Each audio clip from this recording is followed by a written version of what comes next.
কি কি ধরনের গুনাহে লিপ্ত হলে আল্লাহ ওই ব্যক্তির দিক থেকে মুখ ফিরিয়ে নেন। ভাইরা আমার, নবী করিম সাল্লাল্লাহু আলাইহি ওয়াসাল্লাম একটি প্রসিদ্ধ হাদিস আছে, তিনি বলেছেন সালাসাতুন লা ইয়াকাল্লিমুহুমুল্লাহু ওয়া লা ইউযাক্কিহিম ওয়া লা ইয়ানজুরু ইলাইহিম ওয়া লাহুম আযাবুন আলীম।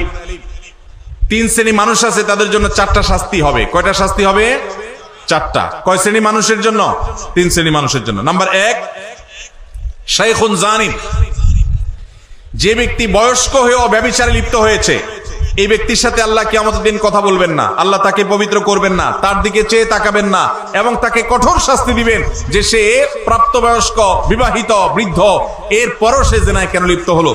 নাম্বার 2, ওয়া মালিকুন কাযযাব, যেই রাজা, যেই শাসক প্রজাদের সাথে মিথ্যা কথা বলে, প্রতারণা করে, ডাহা ডাহা মিথ্যা কথা বলে, এরকম বাদশা, এরকম রাজা, এরকম শাসক, তাদেরকে নবী সাল্লাল্লাহু আলাইহি ওয়াসাল্লাম বলেছেন কিয়ামতের দিন আল্লাহ তাদের সাথে কথা বলবেন না, তাদের গুনাহগুলোকে মাফ করবেন না, পবিত্র করবেন না, এবং আল্লাহ তাদের দিকে তাকাবেন না, চেয়ে দেখবেন না, এবং তাদের জন্য কঠোর শাস্তি রয়েছে। আর 3 নম্বর হলো ওয়াইলুন মুস্তাকবির, যেই গরিব পরিবার, মানুষটা গরিব আবার অহংকার করে, তো এই ব্যক্তিকেও আল্লাহ রাব্বুল আলামিন কিয়ামতের ময়দানে এই শাস্তিগুলো দিবেন।